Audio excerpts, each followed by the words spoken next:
Welcome to episode 2 of Behind the Tracing Paper. This is where we really peel back the facade of what people think happens in this industry, and we get to the nitty-gritty and the bare bones, the rough stuff, as to what really goes on with what we do. Today we have 2 special guests, 2 I like to call hot shots, recent grads, Anthony Marques and Giovanni Valletta. So sit back, relax, enjoy the show.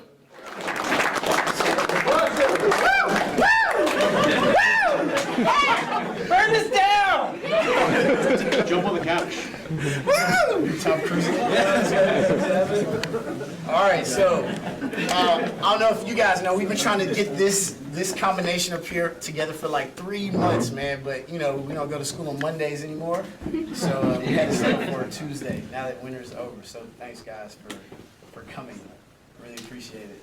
Hey, we're here. Yeah, I see. So let me ask you this then, because we're gonna get right into it. If you weren't here right now, what would you be doing? I would be on Route 10, talking on the phone to my mom or Jackie, and being like, hey, what's going on? What's the latest and the greatest? Oh, the baby's not feeling too well.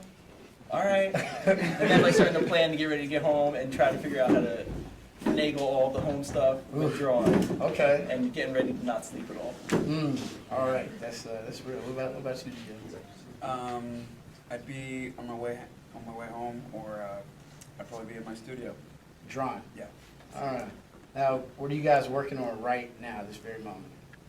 Go first. Okay, take me in.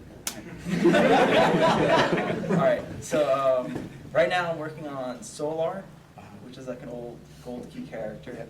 And that's for Dynamite. And then I'm also working on a book called Guillotines at Dark Horse. And I have to get everything done.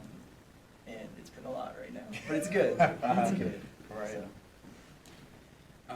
Well, besides teaching here, I'm working on this project. It's like an independent project that me and this writer are trying to get picked up. It's called Untitled, and it's it's a pretty cool premise. It's about like gods, and they have like disciples and stuff, and they all have like all the different gods have their own disciple, and their disciple has like specific ability and power that represents their god. So I've been really having a lot of fun with that, because I haven't drawn superhero stuff in a while, so it's kind of like good to get back into doing some fun stuff. Right.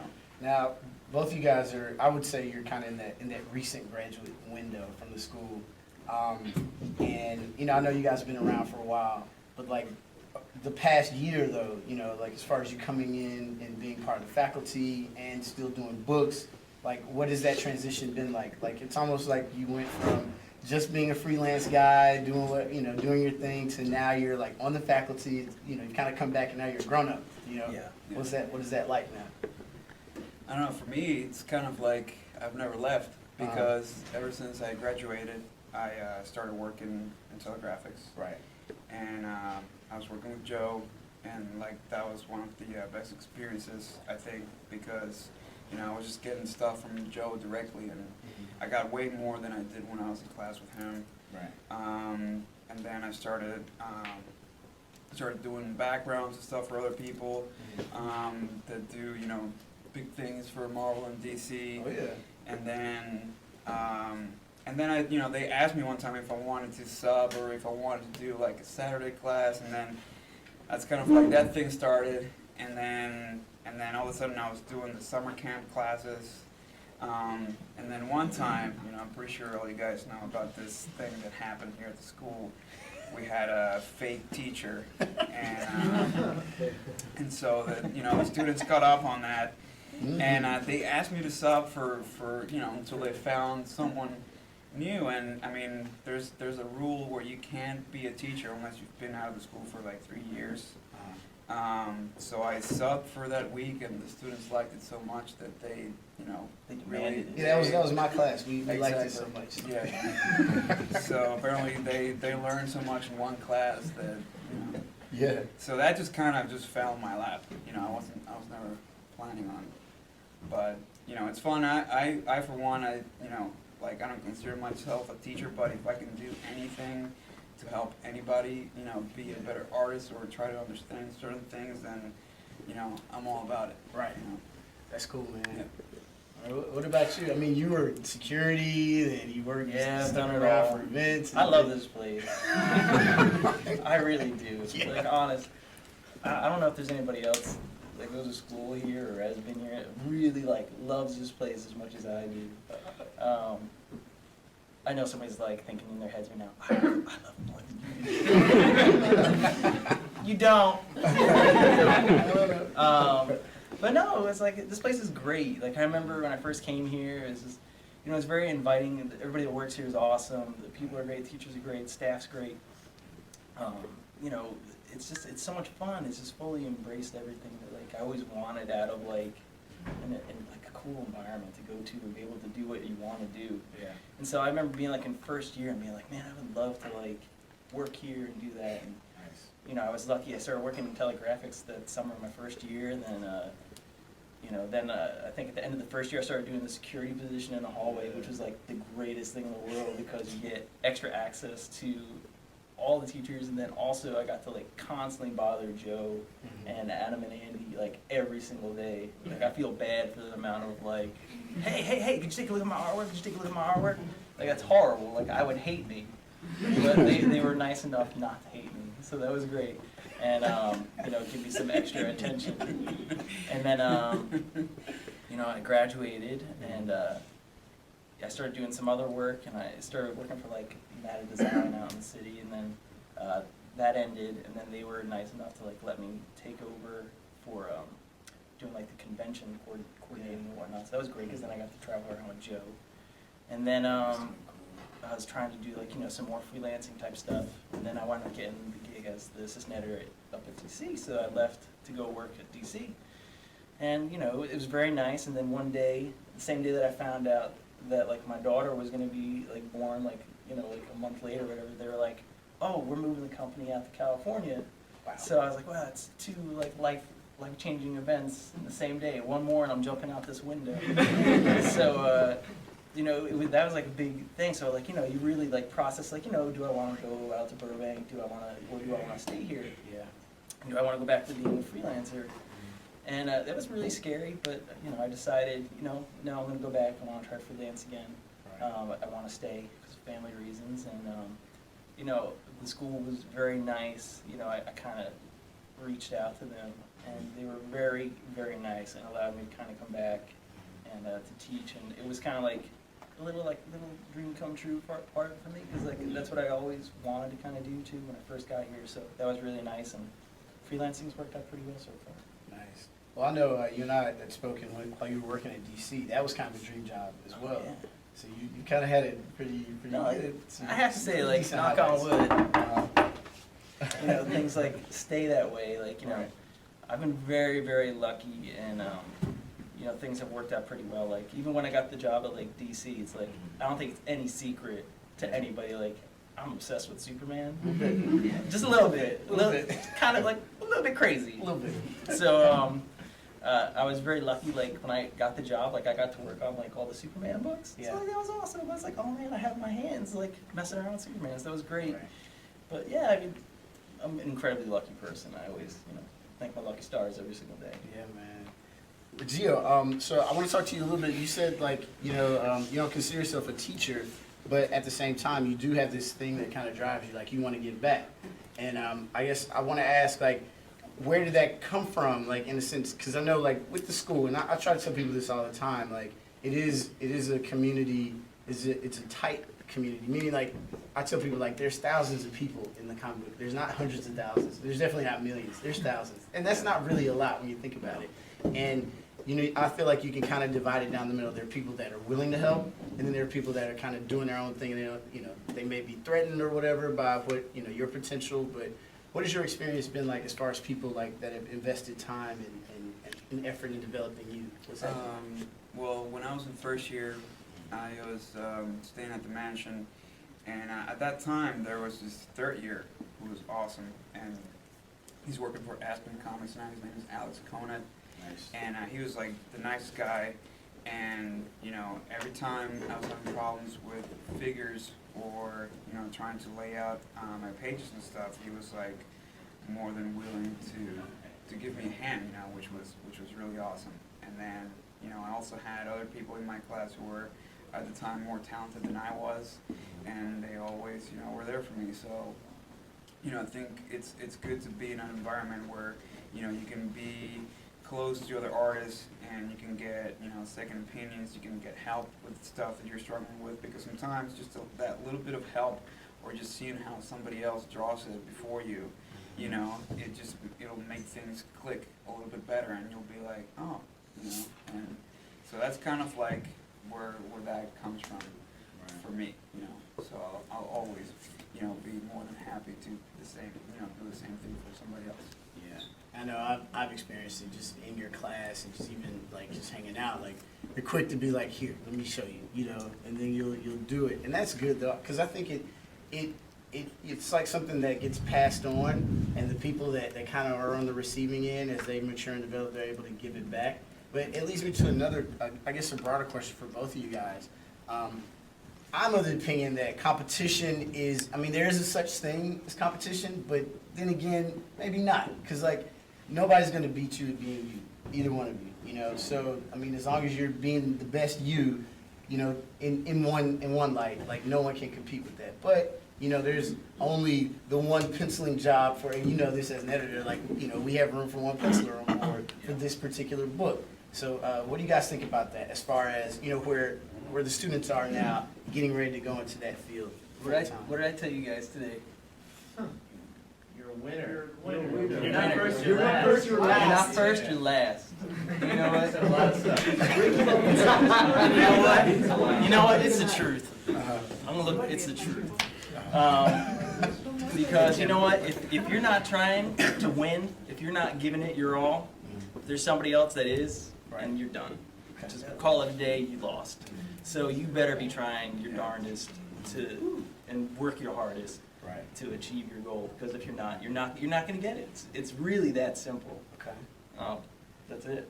I don't know, for me, it falls into the thing where, nobody really should compare itself to somebody else, because everybody's different, everybody's at a different stage in their skills, it just all, I guess, a matter of time and really hard work and a lot of practice, and I think, one of the things that I wish, the students did more, while at the school is just to be able to draw more in the sketchbooks and, do more things for fun, because I don't think, mostly, they'll probably work on the assignments, the stuff they gotta do, but, then they won't spend, more time, drawing or, doing stuff to just get that research going, that inner research, I guess, to find those things for themselves. So, I don't know. It's kind of a trick question that kind of involves other things for me. Right. But really, the thing is, you gotta be the one who gets the most out of everything. Don't think about anybody else. Don't think about, who's a crappy teacher, or I'm not getting something from this teacher, or whatnot. You gotta be the one who's gotta be willing to grab the tools and go far with them, because nobody's gonna do the job for you. Nobody's gonna, take you by the hand and, you gotta do the trick, So, and there's a lot of competition out there, and if you pay attention, if you guys read comics nowadays, you see that the people are really talented. There's even a lot more talented people who are not getting jobs, or, they haven't had the opportunity yet, because that's also another thing, it's all a matter of timing and the opportunity, that maybe someone had the opportunity or the time to talk to a certain editor at a certain specific time, and they were like, oh, let's get you a job. So, it's all, part of, everything, I guess. It's all inclusive. It's really true though what he said though too. It's you could be really, really talented, Right. but there's already so many other guys that are really talented too, and it's this is kind of the sad part of it all. Well, it's reality. Where it's why am I going to take a chance on you when you've never done anything, when I could give this guy a call who's already done a bunch of jobs for me? Right. And he's a proven, you know what I mean? I don't have to worry about him. I know that he's going to hit his deadline. So why am I going to take a risk on you? Right. So even if you have beautiful pages, it's just like, it's a tough call to make. Yeah. So you have to have really, really good work. Right. And you have to be a hound when it Yeah. comes to this kind of stuff. You have to, it's almost like bothering people. Mhm. But, you know, my dad used to tell me, like, I remember this is one of my favorite little phrases. He used to say, whenever you approach someone, you have no face. No face to it. Like, Right. you're just putting yourself out there nonstop. It doesn't matter. And you just keep on bothering these guys. Yeah. Until eventually they're just like, this guy's a pain in the ass. I need to give him work just to shut him up and get away from me. And you know what? If that works, great. And if not, you just keep on hounding them until it does work. Just stay on him, huh? Stay on them. Okay. There's a saying too that in comics you gotta have 2 out of 3 things. You know, either you're a really nice guy, you're really talented, or you know the people. Man, 3 for 3. 3 for so. That's why you're working. So okay, let's say that you're really talented, you know, you're a really nice guy, but you don't know that many people. Then eventually you're gonna get a job. You can be really talented, you can know the people, but you can be a dick. You know, you're still gonna get a job. You can be, yeah, you can be a nice guy. You can know the people, but maybe you're not so talented. You're still gonna get work. Okay. You know, so I think that should also.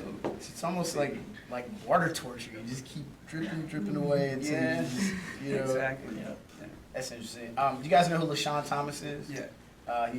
He was one of the art directors for Boondocks, big time comic guy and animation guy. He's real cool. He's cool. He kind of forged his. We went to Korea on a whim and like became an animator there, and then now he's back in the States. I follow LaShawn. You guys know who LaShawn Thomas is, yes? Most of you guys. I bring him up because he put an interesting thing on Facebook yesterday.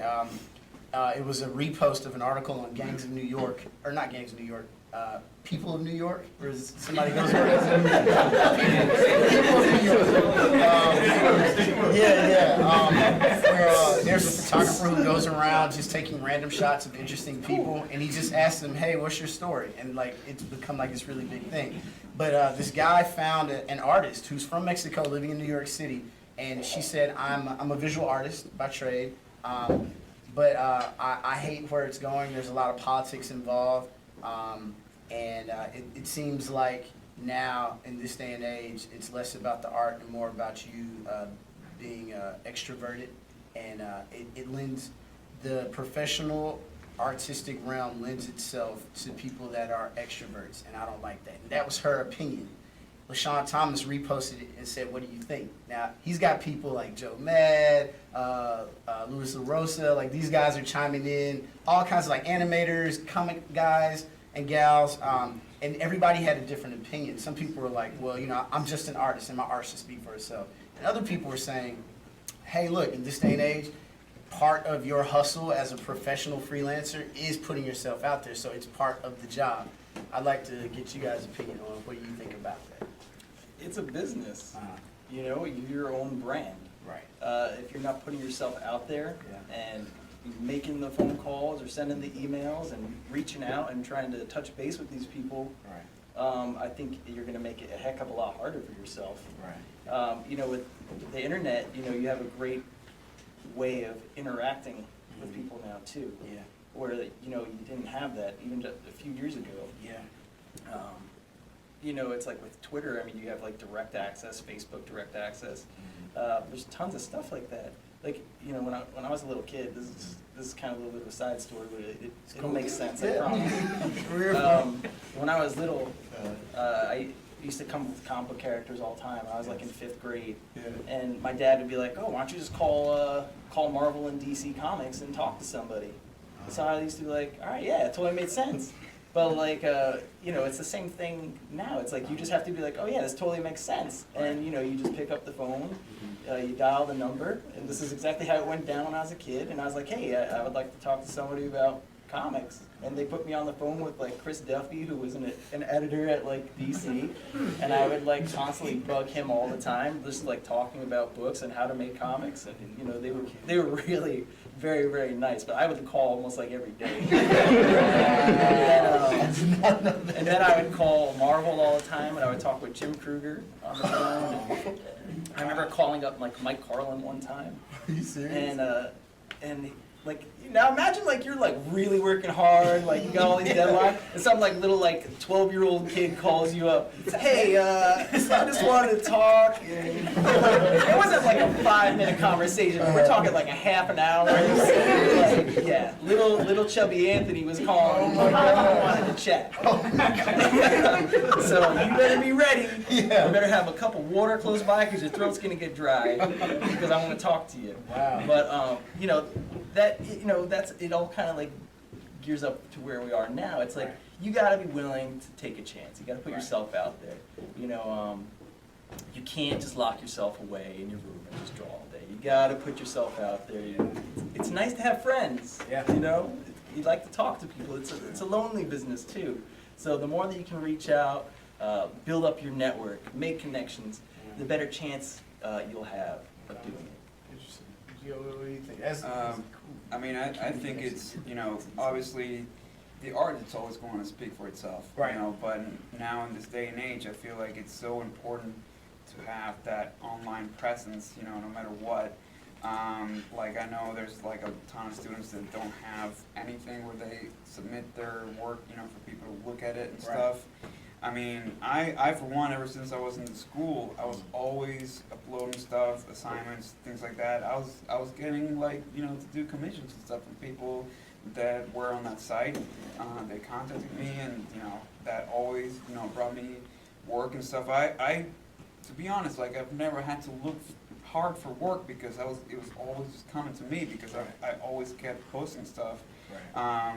And like even like not too long ago, I got hit up by a DC editor asking me if I wanted to do some Bound Beyond tryouts, and I was like, yeah, I'll do it. So, you know, I mean, it's really important to definitely hustle and, you know, have that online presence. You know, we have like so many different things and different like websites right now where you can post stuff, you know, and it just gets to everyone.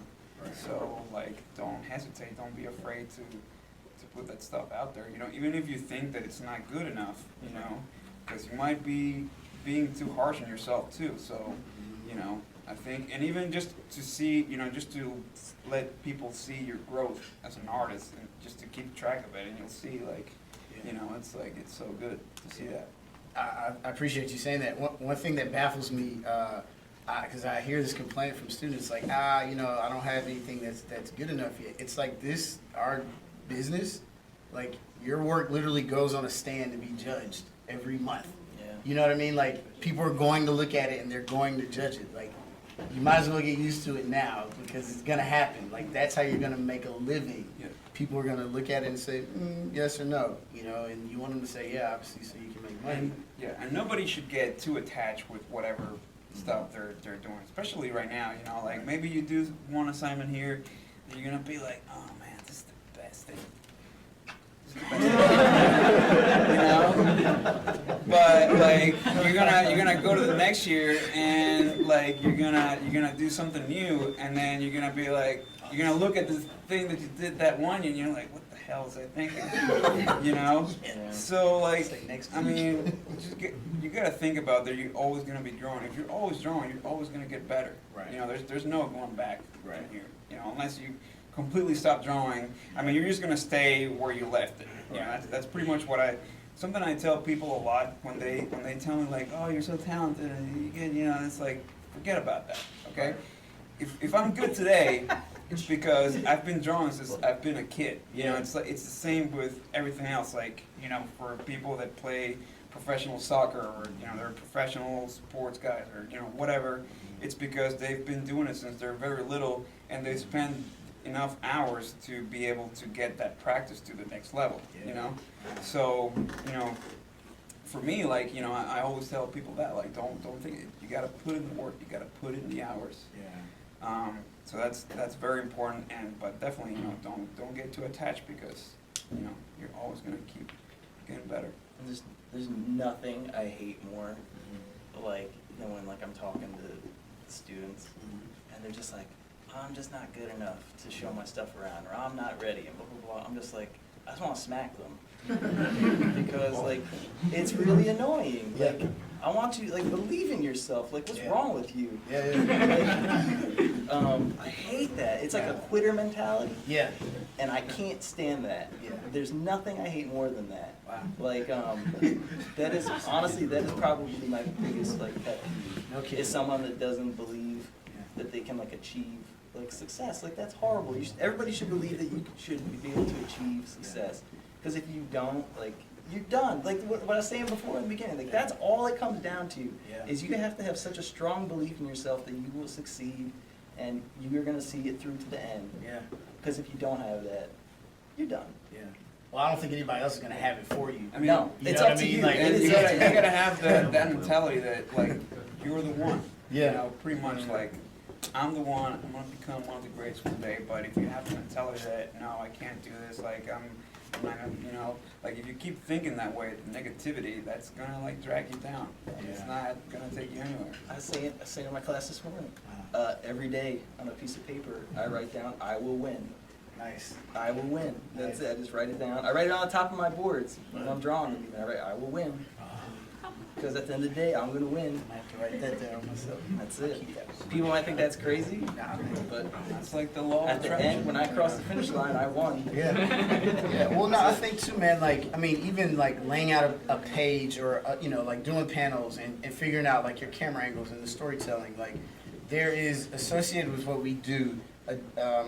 I would say a necessary amount of stress, because you're problem solving all the time. So, okay, you know, I've got to visualize someone else's words or even my own words. All right, so now there's a deficit. We have words, we don't have an image. So now I got to figure that out. And so, you know, you get distracted by life. Oh crap, I can't get this down shot the way I wanted to, or whatever. So you're gonna hit that adversity. It's part of what we do. You know what I mean? So, you know, there are going to be times where you do doubt, like, oh crap, like, I don't know if I can do it. But if you have that reminder, like, no, I'm going to win. But it feels great, though, when you do come out on the side. Oh, You yeah. did figure it out, and you Yeah. got it right, and you're Oh. just, but then sometimes, like last night, I was up till 2:30 drawing. Yeah. And, like, you know what, like, I was struggling on this one panel. I was even talking with the writer of the book on the thing. I was Yeah. just like, man, I can't get this stupid panel right. It's bugging me out. And, like, I kept on pressing and pressing and pressing, and finally, like, I figured it out, and it came out great. I was really, really happy, and, like, you feel really good when, like, Yeah. you can put that puzzle together and you make it work. Like, oh, there's nothing better than that, man. Yeah. That's when you cue It's up the great. Rocky music and dance, and you're like, all right, that's really awesome. Wake up the baby. Yeah. So you brought up a good point, because it takes X amount of time to do a page, right? Yeah. And everyone has the same 24 hours in each day, but you guys, I mean, I know you guys are juggling multiple jobs, just jobs, but like you're also adults. You have a family, like you have responsibilities and bills. How do you guys find balance? And what is that like? Is it always a work in progress, or have you cracked the code? Because we need to know. Want to jump on that? You want to get that sandwich? That nice sandwich. Mm. I don't know. I mean, it's definitely hard sometimes. Right. You know. Oh yeah. I mean, it all depends on what you're doing. You know, the type of page that you're doing. But I mean, I usually try to wake up early. I try. How early is early? I want numbers. I mean, at least the latest I try to be in the studio at like 9, 10 in the morning. In the At morning? least, like, that's the latest. But that's probably because I was up pretty late the night before. Right. But still, you know, I try to wake up early and try to get myself into that schedule. You know, and sit down and try to get the thing going. You know, it's probably like the main thing, I guess. But I mean, I don't know. I have like no life Yeah. because I'm always like drawing and stuff. Right. you know, the one thing you gotta be careful is, you know, sometimes like if you're, especially if you're at home, or like, you know, if you have your computer right next to you, it can be like a double-edged weapon, because you can just like start like going and looking at things, and then like all of a sudden you have like, you know, a certain amount of time has passed by. So you got to be careful with that. But one thing that I've been using sometimes, and it's a really great app. It's called Tomato or Pomodoro. Pomodoro. Yeah. Yes. So you know that's how you know it's like a timer that lets you know that 20 minutes have passed. You know. So at least like I'll try to get a certain amount of things done in those 20 minutes, and then like, you know, it'll go, and then I'm like, okay, I know. So and then after like 4 Pomodoros, then you get like a break, you know, like a 5-minute break or a 15-minute break. So you do whatever, you know, you go on Facebook, you do whatever you want to do, and then when the break is over, then it's just time to get back to it. Nice. You know, so that's something that has helped me, you know, when I have like, you know, a lot of things to get done and things like that. I still, you know, try to, you know, do things for me as well. You know, I try to, you know, at least, you know, get myself to the gym, and you know, get some kind of extra activity besides just sitting on my chair all day. You know, because I mean, it just when you go out and do other things, it's gonna make you feel good. You know, you take a break from that, and then while you're doing that other stuff, you might be thinking, or maybe you were having trouble, you know, trying to figure out a panel or lay it on a page, but then as you were doing something else, then you're like, you know, maybe, you know, an idea will strike you, and then you'll be like, oh man, I can't wait to come back and like do this. So that's usually what I try to do. Or like if I have like, I'm having too much of a hard time, you know, because sometimes we all have bad drawing days, you know. So like maybe I'll just take a break earlier, and I'll leave, and I'll come back, you know, depending on how I'm feeling. But I mean, the thing that you gotta think about is that this is a job, you know, just like any other job. Right. You know, it's not something where like, oh, I'm not feeling inspired, I'm not feeling the juices today, or like, you know, just if you're not feeling something like that, or you know, you're feeling that way, then just try to do something else before you go into the actual work, just to get the pencil going. Yeah. You know, and then once you're feeling warmed up and you're feeling good, then you come back to it, and then you just start doing your thing. You know, that's pretty much how I think about it. I mean, you know, we've all been there. We all procrastinate. We all, you know, sometimes leave things to the last minute. But the thing is, you know, you just gotta think that you just gotta get it done. You know, I want to ask you something real specific before you start unwrapping that. But real quick, I want to say just. Last week I was having a problem. Like it was a day where I just couldn't draw that day, and I came to school the next day. I was sad because I couldn't draw the night before. Aww. No, I was like, man, life sucks. This is terrible. So I went and talked to Andy, and I was like, Andy, what are you supposed to do right now? He was like, you want another secret to push it through? I was like, yeah. He's like, push through. Okay. He was like, push through. I said, all right. Just draw. He said, yeah, just go draw, man. Okay. And I did, and like, it worked. When I was a little kid, I met Tiki Barber. I'm a big football fan. I met Tiki Barber, and I remember I was little. Like I was like, oh, do you have any advice for like, you know, like trying to like, you know, run when you want to play running back? And he's like, yeah, just try not to get hit. It's the same exact thing. It's just like, just push through. Just push through. Just push through. Yeah. So I'll play some Street Fighter too. I know, right? Now, for you, Anthony, do you can you take a day off from drawing? Like, do you have that luxury at all anymore in life? So it's almost like some days I have to take a day off. Okay. Because of because of life. Yeah. Talk. Okay, let me tell you, my life is like Groundhog's Day. Okay. Like I do the same thing every single day. I eat the same exact food every single day. Oh man. You know what I mean? Like literally, it's a total. No, I love it. Yeah, it's a great movie too. It is great. Yeah, my life is an acclaimed comedy.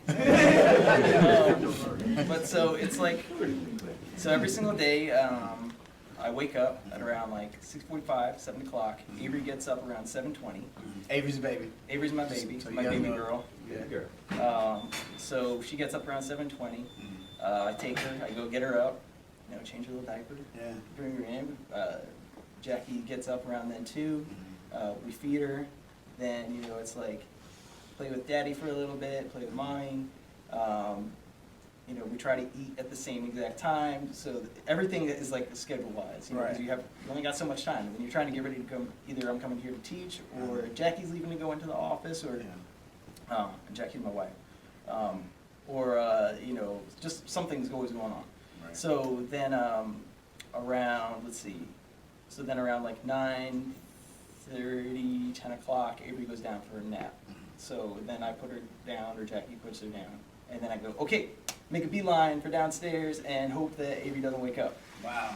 All right, so then I run downstairs, and then she sleeps until around 12, and I have my office downstairs, and I go and I start working. So it's 2 hours you get. Yeah, so I know I got 2 hours Uh-huh. if she doesn't wake up at like 11:10 or 11:30, something like that. Okay. So then I start really working, Uh-huh. and like I can't really screw around. Yeah. And then of course, you know, it's like, oh, but I gotta check Facebook first real quick, and this and that. But you gotta really try to stay committed not to do it, because every second counts, man. The clock's ticking. Yeah.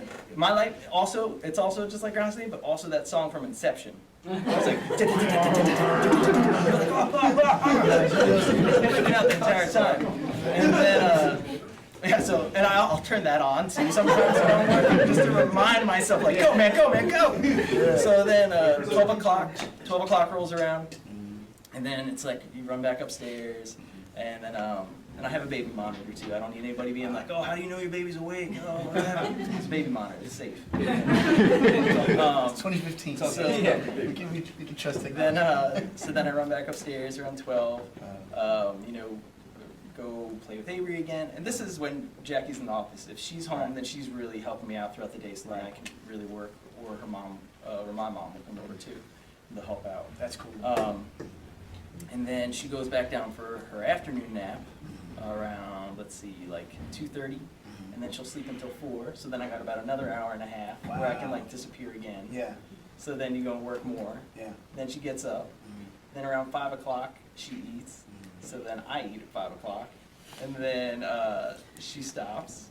Then we play, and then she goes to bed around 7. And then after that is run back downstairs, start working again, and then like, for example, like around like 7 something last night, I was like, all right, Jackie, I'll see you tomorrow. And then like give her a kiss, and I didn't come back up to bed until 2:30 last night. Wow. You know, so then it's just, you know, you're working. Yeah. Working. But I'm also on like a tight deadline right now, so I have to do that. Right. You know, it's a little bit easier if I have like a little bit bigger deadline, and I can finagle a little bit more time. Then maybe I'll wait for Jackie to go to bed, or I'll go to bed too at the same time and whatnot. But it's very much like I cannot waste time, and when I do start wasting time, or if there's other stuff that I have to do to go out of my way to like do stuff, it's constantly like a clock in the back of my head being like, you just lost half an hour, you just lost 1 hour, you know, you just lost your entire morning now, like, and it's crazy. Yeah. Like, you start getting real panicky. Yeah. You just gotta overcome it. I understand, man. Like, it's you know, you have to explain this to the people that don't understand comics in your life that are important. You got to say like, hey, look, you know, it takes X amount of hours to get this done. Like, I need this time, so everything else can like function off of it. But like, you got to sequester time sometimes. My wife is the same. Yeah. Like, It is. I thank God for Jackie. Yeah. Like, I tell her all the time, like, she's so great. Because, man, it's just like, it's tough. Like, you know, because, like, you know, when you're with someone and you really like them, like, you know, I talk about relationship stuff with the students too, because it's just like, you know, when you do have a boyfriend, girlfriend, like, you want to spend time with them. Okay, you're going to want to. It's natural. It's a good thing. Yeah. But you have to be very upfront with them and be like, look, my job is very time intensive. I have to invest my time in this. You know, this is who I am. Okay, it's the way it is. And you know, if they really love you and they're cool with it, like, they'll understand. But you have to be honest and upfront about it too, that this is what you do. And you know, that's the best possible way to go about doing it. Yeah. And I got baby number 2 coming. Whew. Congratulations.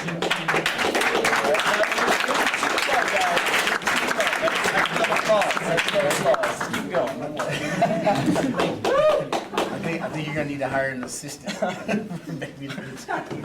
Unpaid assistant guy? I gotta wait for my checks to come, man. Must love kids. That's funny.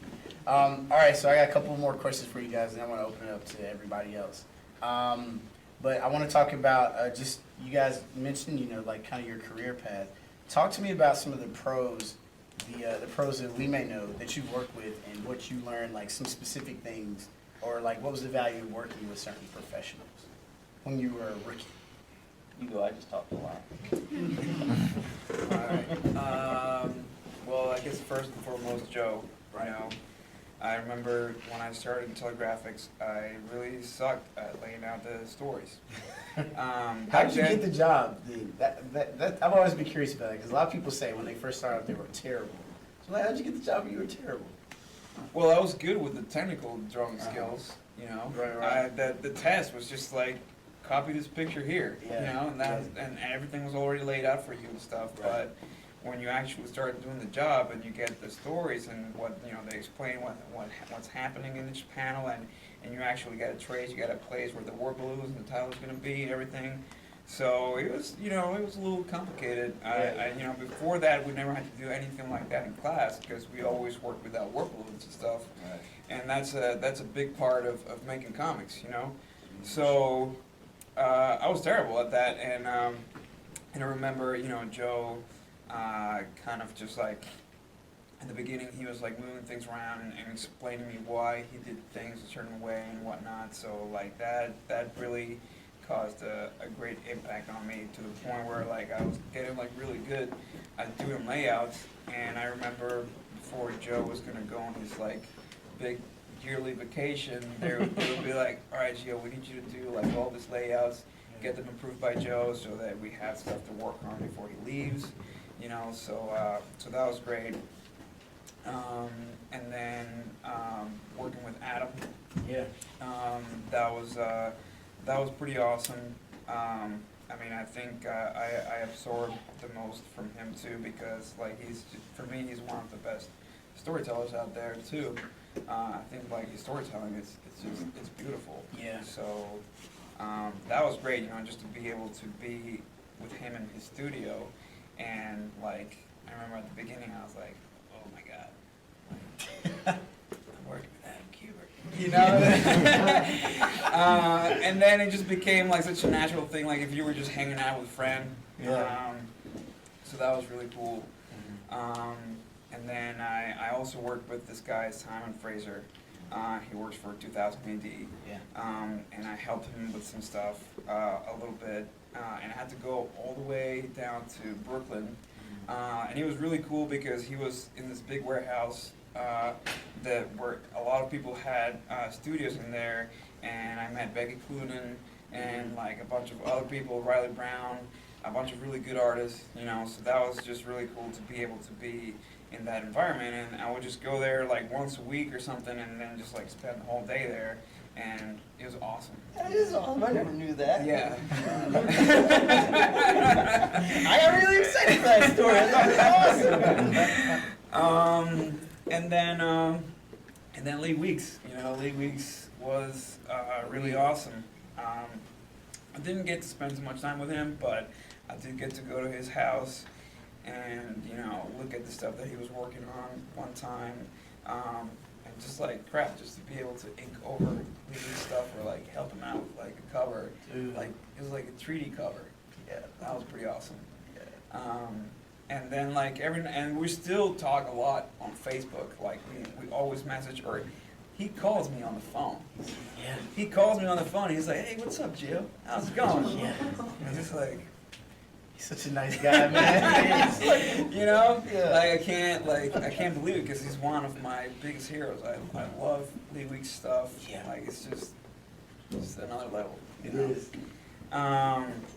So you know, to be able to have that contact with him and be able to show him the stuff that I'm doing, and him giving me feedback and, you know, like doing overlays of my stuff, like that's just like, you know, for me, it's like, it's priceless, you know, like it's too awesome. Yeah, man. Yeah. That's really awesome. Yeah, so I think that, but you know, like, and then for those jobs, like I never got any credit or anything on the actual book or whatever, but I mean, for me, I feel like I got something better out of that, because I don't think anybody has the chance, you know, to be able to work closely with those guys, some of the best in the business, Yeah. and be able to absorb and learn a bunch of things, you know, to be able to make yourself a better artist, like, I mean, that's like way better than getting it. That's just gonna help you for the future to, you know, kind of just build your own name and stable, you know, so. So you would say, once you graduate, it is still important to pursue ways of getting better? Always. Okay, Always. that's just wondering. So it doesn't end after 3 years? It never ends. Oh, okay. It never ends. I don't think even Joe, when he was still, you know, Yeah. working with stuff, he was always doing better stuff, you know. And he was taking life drawing class? Yeah. I remember Yeah. that. Yeah. He was Joe Kubert, you know, so Yeah. that tells you something, you know. That's a good point. That's a good point. You got a chance to work with Lee, right? When you were, When I was, yeah, that was interesting. I gotta say, like, well, there's a few different ways to put this. Like, so, art-wise, it was cool, like telegraphics, because it's similar very much to like Geo, like bringing up stuff and talking to Joe, getting an understanding of why I'm doing the things that I'm doing, and how to make it better. But then it was, you know, I guess that could also apply to like, you know, bothering Adam and Andy as well and showing them stuff, because, you know, even if you're not really working with them, it's almost like they're editing you. Yeah. And they're explaining to you why these things are the way they are. Yeah. And that goes for all of the teachers though too. Like I can't just say it's just them, because you know, it's throughout the entire staff. Like, Yeah. you know, I mean, everybody really knows what they're talking about. And you know, if you don't agree with something, that's fine. But you know, you have to take what really sinks in your head, get your ego out of the way a little bit, Yeah. and see how you can make that apply into your work. From the editing standpoint, it was very interesting because I did have an art background, so I was able to talk about things that maybe normally wouldn't be talked about with artists, Right. or you know, try to discuss composition or like, you know, the layout of stuff, and how we can maybe try to make the pages a little bit better. One of my favorite things that I ever got a chance to talk about with anyone was with Aaron Kubert, who draws Action Comics, if you guys aren't familiar with him. He was doing an issue of Superman at the time, and it was like Orion, and he's in like this underworld thing. It's like this upside down universe, and then he had to fly his like scooter out of the upside down universe into the normal universe, and we had to figure out a way to convey that on the page. And so, you know, it's easy for the writer to write that, but have fun trying to figure that out for one page. Yeah. And this is on one page. One page. So, I was talking with Aaron, and we were really discussing this. I have to say, like, I really appreciate, like, there's some really nice guys that work in the industry, and like, you know, I mean, they could really have told me like to go flip, you know, and I'm like, you know, why am I talking to you about this? But they're really nice. They're good guys out there. Aaron's one of them, and he, you know, we got to discussing the layout of it all, and I would draw up little like thumbnails and stuff, and I would send it to him, and I came up with this idea where like if we had like a central image of Orion, and we treated it almost like a, like, remember Candyland or something like that? You know how like a game board kind of goes all the way around? Yeah, And yeah. I was like, well, what if we treated those like the panels, and like you had to kind of like move around the page and wind up with Orion in the center and like kind of like flying out of it. And then, so this way you start upside down, Yeah. and then like you kind of work your way all the way around the page with them, and then you wind up right side up. Right. And he was like, oh, that's great. So like he drew up the whole page like that, and that was really cool. So I would learn a lot Yeah. from Aaron and his layouts. Yeah, yeah. Of course, like, I got to like get Andy to do like a few things, and that was always great, because he comes up on Thursdays, Yeah. and he's always up at DC, and he like goes over all the layouts and does a lot of like all that kind of stuff for them. So I would always look forward to going up to the meetings there, because it was like being here and being like, hey, check this out, this and that. And so we would just discuss all the layouts and how to make things better for the artists. And so, I mean, every single person I've ever gotten a chance to really talk to about art, whether it's a student, whether it's a professional, the dude on the street, you know, it's like I've learned something from them and figured out a way to apply it to my art. Nice, man. You're like the consummate student. I did not know, like, from a kid you were calling companies. That's really cool. I'm a comic fanatic. I love it. I love them. I love comics. It's the best medium. I agree. You know, you can do anything. There's no budget. No budget. Do you understand what that means, folks? It's like you don't have to worry about a special effects budget, okay? You don't have to worry about, you want to write a scene where you go up into outer space and go to the coolest planet in the world, and you know, there's all these crazy monsters and this, that, and explosions left and right. Good luck trying to get a movie made with that. You know, you're gonna have a budget of like $1 billion. In comics, you can do whatever you want. You can do these great things, and it's like magic because you're creating these things that you see in your head, and you're just putting it onto a page, and you know, a piece of paper is it's flat. It's 2D. It's nothing. Okay, but you're giving an illusion of 3D on something that is flat, and like you're creating this whole little universe. Like it's so crazy. And like I just love it. Like it's really magic. Comic books are magic, and if people don't understand that, like I'm like you're missing out on the whole thing. It's the best medium out there, and you can do things in that you cannot do anywhere else. And I think people really need to understand that and appreciate it for what it really is. Yeah, I was telling somebody this weekend, like, you know, they were asking me about what I think about, you know, all these comic book movies and stuff, and I'm like, it's cool. I was like, but we who are comic book fans first, we feel like you guys are finally catching up to what we've always known. Yeah. You know, like, it's Exactly. cool. And it's awesome. Very true. That's really cool, man. Oh, man. All right, so let me ask you guys this. I want your top three. I have two lists. One list is top 3 favorite artists, and then top 3 artists that influenced your own style. Okay. No pressure.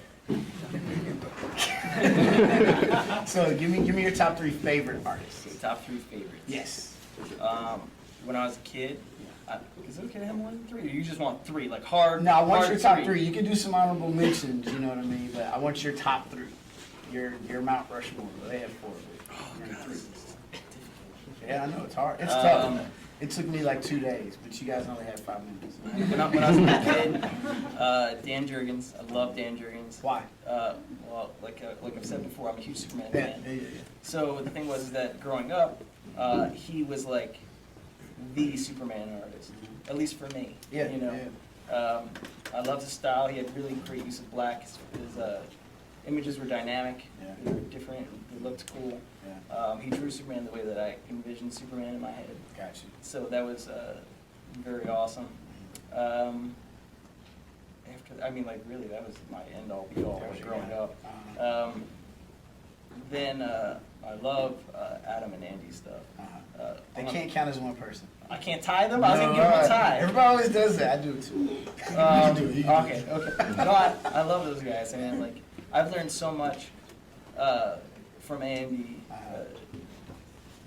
You know, so much just from going and always bothering him all the time with things. And, you know, he's an awesome guy, great guy. I don't want to tie them all together. Just Joe too. They can just take like 1, 2, 3. The cue. Oh, okay. You know, Okay. it's just like, and Joe was like, I mean, my God, like, just looking at like his figures, I can learn so much just about like body language and how to really convey what's going on in a scene. It's just, he was, I mean, like he's a real master. He was, yeah, definitely. I mean, you look at anything. I mean, his pencil stuff. Like I'm looking on the wall right now to try to see if there's just like some of his loose pencils. Like he would, you know, he's able to just put on certain lines. He knew the right amount of lines to put onto a page. Yeah. Where like he didn't have to overcrowd it. It wasn't about over rendering things and whatnot. It was he could just put down a few lines, but he knew the exact lines to put down to convey the story. Yeah. And or to make the image stand out a certain way. And it's like, oh, it's so masterful. Like, if you don't have appreciation for that, like, you're done. Definitely at the wrong school. Yeah, and then for sure. Andy and Adam are fantastic. Adam, storytelling, like you were saying before, is gorgeous. I mean, that's fantastic work. Andy's a fantastic storyteller as well. Beautiful figures. Last time was Krypton. It's like one of my favorite books. Oh, yeah, man. It's like, Adam's great. I love that. Yeah, that was great. Yeah. And then, yeah, Dan Drury. Okay, all right. That's a legit. I'm sorry, that was really tough for me. I had to That's really all think that one out and No, talk I about it understand. No, when I tell you, it really took me 2 days, man. I felt bad for like people that I loved growing up, and I'm like, but this guy, I love this other guy. It's painful. It is. It's like there's It's a tough. bunch of guys too. You know. So Yeah. Man. It's hard. All right, Gio. all right, so I think for me, I remember when I was, starting out the school, or a little before that, I found Sean Murphy. Yes. You know, and that was like, way before he was like super famous and Before he was stuff. Sean Gordon Murphy. Before he was Sean Murphy. Got three. Yeah. He's got And 3 names. I love his stuff so much. I remember reading Off-Road, storytelling, everything was just, beautiful stuff. He's got an interesting story too of how he became like famous, or like how he broke in and stuff. Yeah. And then I'd have to say, and then I found Ryan Sook, and I remember that I wanted to know how he got to be that good. And then I remember, just going through, and then I found, Kevin Nolan. So like I saw that he definitely studied Kevin Nolan a lot. So those two guys for me, like I think they come as a pack because they have like such similar inking style and everything. And Kevin Nolan is such an amazing inker. I think like the only joke aside of the book that I like, it's Azrael, or Batman's Sword of Azrael. I think it's because he made his stuff look like his, so that's good. And I'd have to say Lee Weeks is in there, but I gotta get a fourth one because Emonin, it's just like I can't deal with Emonin. It's like he's so clean too, man. It's just his storytelling. It's just like and he can do anything. He can do really cartoony stuff. He can do really realistic stuff, and then obviously like his regular comic book style. It's just like I quit. Yeah. He cranks it out too. Yeah. Oh yeah. Yeah. He does monthly books, man. Yeah. And at that level all the time. That's crazy. And he gets better and better. Wow. So yeah, those guys for me are like my top choice right now. Now, who do you guys look for? If it's not those guys, who do you guys look for? Like when you need inspiration, just as an artist, not like like you can these guys are juggernauts or whatever, but like I want to look at what's this guy coming out with next. I remember he did this project, and I always look at that. I have a bunch of people. Like I have a ton of artists that I follow. Chris Omni is like one of like my favorite ones. Chris Anka. Oh yeah, I love his concept. Albuquerque, Central Loco, and there's so many. Koi Pell. I love David Aja's stuff. It's really good. What's his name? Adrian Acuna, I think. Acuna. Daniel Acuna. Daniel Acuna, Oh man. I love his work, man. I love his stuff. Yeah. Like those fully painted comics are ridiculous. Yeah. Paulo Rivera is amazing. So you just go to the comic shop. We could just sit here all day. Just sit here all day. I'm probably not gonna stop mentioning people. It's weird for me because it's like, like the guys I mentioned before, like of course like Joe Adam and Andy, like I have all their books like on my shop, but I have a special shelf. It's just A Kubert shelf. those are like my school textbooks. Yeah. Like like when I'm struggling or I need like some inspiration, be like, oh man, how the hell do you pull this off? Yeah. Like I usually will grab I have like the big showcases of like all like Joe's type of stuff, so I'm always pulling them off.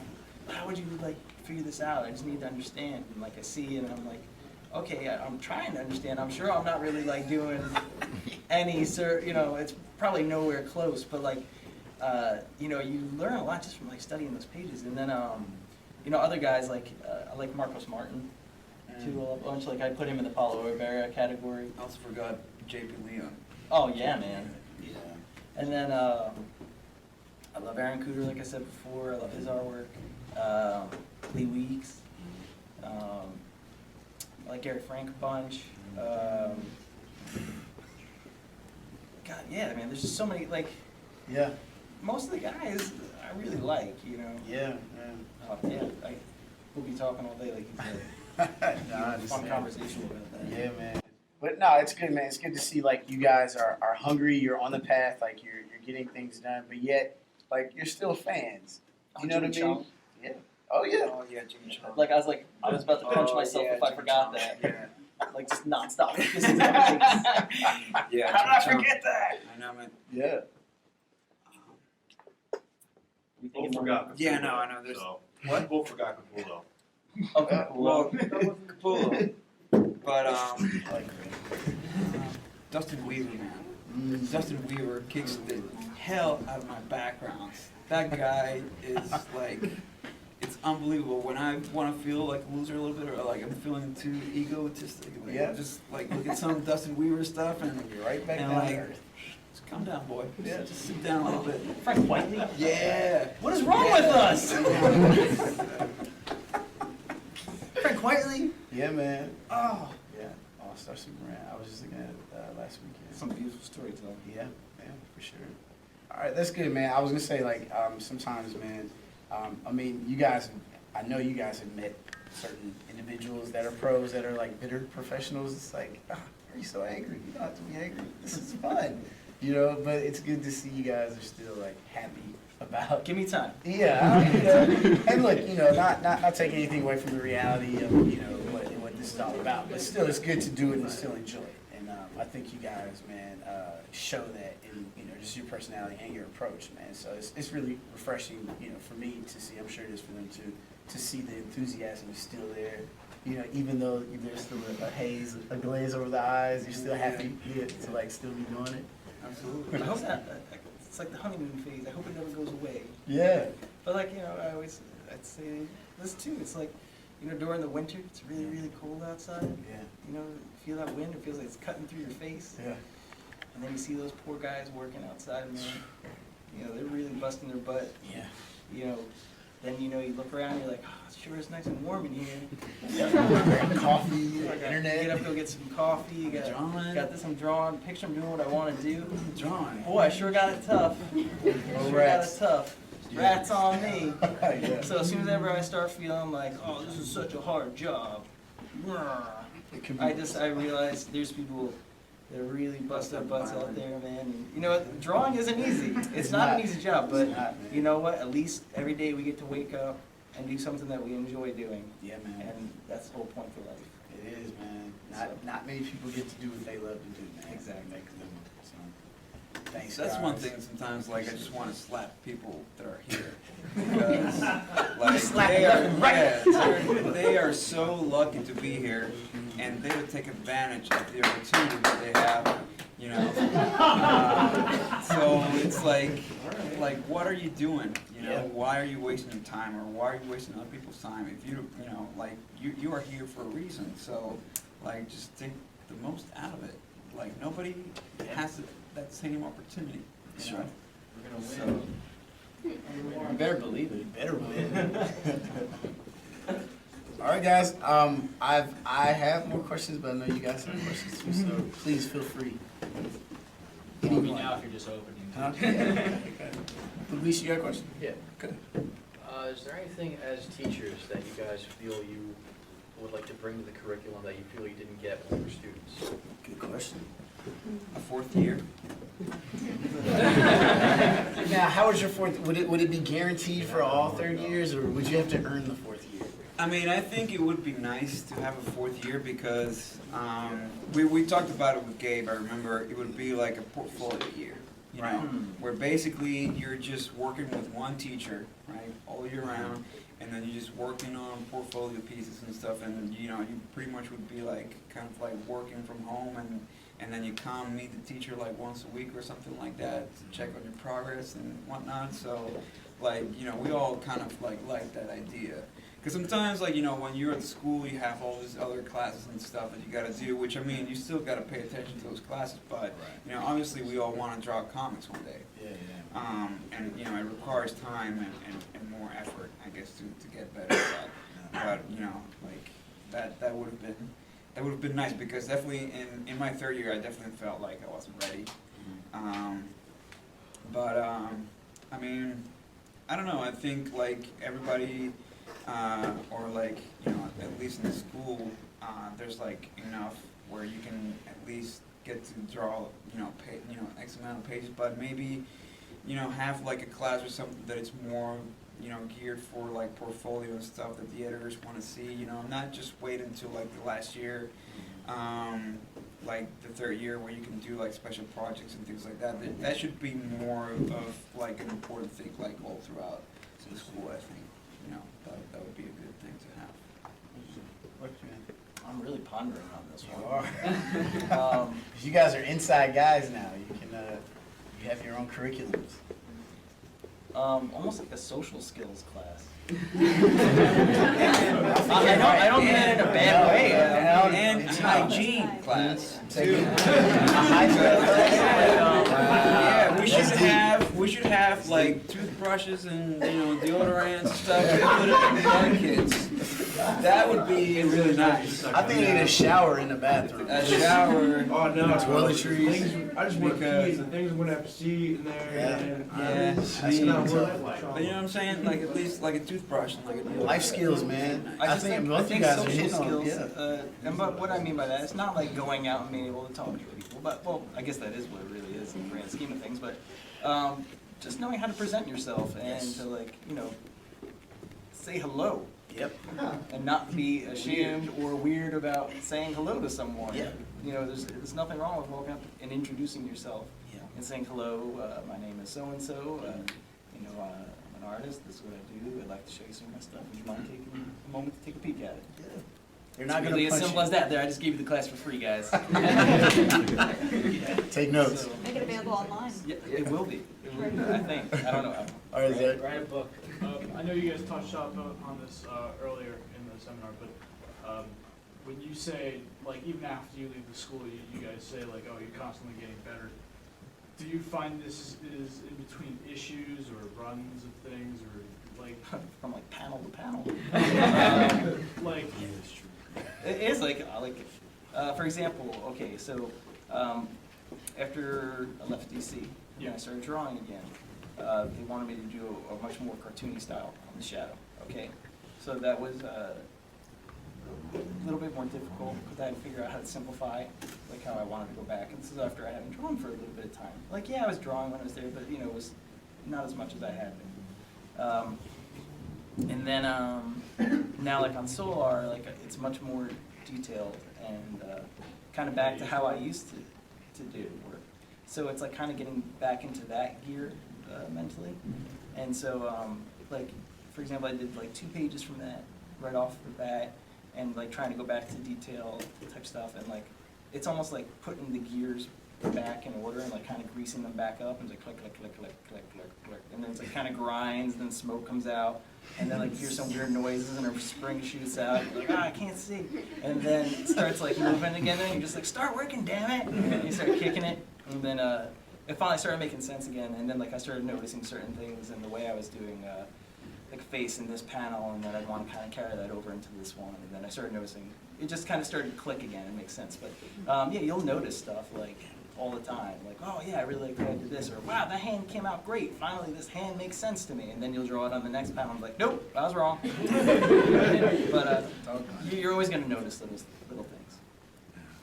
Well, like when you finish the last thing you do, you're always going to wish you were that artist from the beginning of the book, you know? Oh yeah. Like, All energized and ready to go? no, like, I mean, like, after you do an X amount of pages, Yeah. right, you're gonna get better. Yeah, Like, you're gonna get way You get better, your like, since, momentum. like, okay, let's say you're good at the beginning of the book, let's say that you end up being really good at the end of the book. Yeah. You're always gonna wish you were that artist at the beginning of the book. Oh. Always, no matter what. And like, just now, even now, like, I'm just starting to feel like I'm kind of finally coming into my own a little bit, you know, like it's always like a big process just to try to get away from the influences and just do your own thing, you know, like that's really important. Yeah. It's really cool, man. I appreciate that. I remember like in the beginning, like close to the beginning of the seminar, both of you were saying like this is a tough job and this high competitive. There's like only like a couple thousand people who do this, and like I said, only one pencil, only one inker gets a job. So my question to you is like when you first came to the school, like what were your families concerned about the risks, and if so, like what did you do to convince them, or more so yourself, what you were doing was not just a gamble, that it was worth it? You know, this is what I want to do. I'm a big boy. Big boy pants on. I got my big boy pants on, put on my big boy shoes, I lace them up. I head out, do my work. 1, 2, 3, TCB.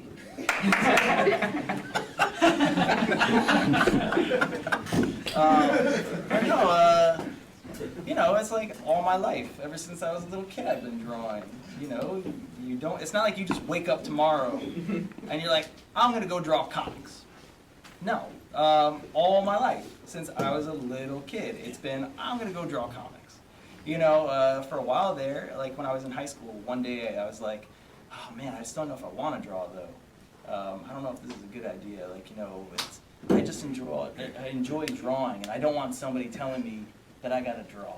You know, I think everybody should kind of feels that way at some point. And then I started going to college. I want to be an English teacher, and I was like, this is horrible. And then I was like, forget it, I'm gonna go party up and down the East Coast. So then I went and partied up and down the East Coast. And then I was like, I need to get a job. So then,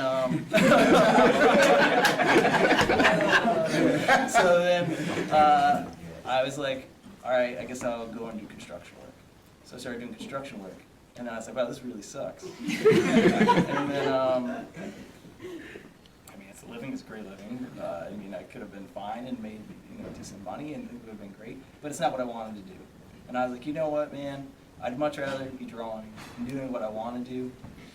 So I said, I'm gonna go for it. I'm gonna run up those steps like Rocky, raise my hands in victory. So I made a go for it, and I haven't regretted that decision. I love it. That's it. That's all I got. Just gotta go for it. For me, I didn't even know that was an actual career you could do. When I was in high school, I had no clue what I was going to do with my life. I was like, I guess I'll just be a mechanic engineer like my dad. He seems to do pretty good, right? And then, I remember I was always drawing and stuff, and one of my mom's friends, she was like, oh, why don't you study illustration? And I was like, what's that? I was like, oh, that's what the guys that draw like the Disney stuff like do. That's what they study, and I'm like, that's a career. You can actually do that. So yeah, so I went and I looked into it, and there was like some schools in my country where you could study illustration. So I pretty much just kind of just went into that after I graduated from high school, and I was very lucky that my mom was always very supportive. I mean, she always knew that I liked drawing, and she knew that I had the talent to do it. So she was always very supportive. So I feel like really blessed and lucky that I was able to be in that position. And then then I realized that the life of an illustrator in Venezuela was not going to be too successful because there's really not, there's like no comics or, I was probably going to end up working in graphic design, which I mean, like, I nothing against graphic designers, but it's work that I don't want to do. I understand. So then I remember I was working at a comic book shop in Venezuela, and I saw this comic that had the Kubert ad, and I was like, oh yeah, totally that stuff there, yeah. So that's pretty much what I had in mind, and like there was never that thought in the back of my head like, oh, what if I fail? What if I don't do it? Like what if, like, you gotta just delete that from your head. You can't think that way. You gotta be committed to this, and you gotta be committed to your dream. If you don't do anything you possibly can to be able to achieve that goal, and obviously never stop trying. Yeah. Then like that's where I think most people fail is because they just stop believing or they just give up, and so. I mean, I think, I know for some people it's harder, to have the support from their families depending on their career choice or their, their cultural background. But, I think that as long as you believe in yourself and you have people around you that will push you and motivate you to, fulfill those dreams and those goals, I think you're good. Dude, that's beautiful, both of you guys. I feel like we should do a part 2. I got a lot to say, man. What do you guys think?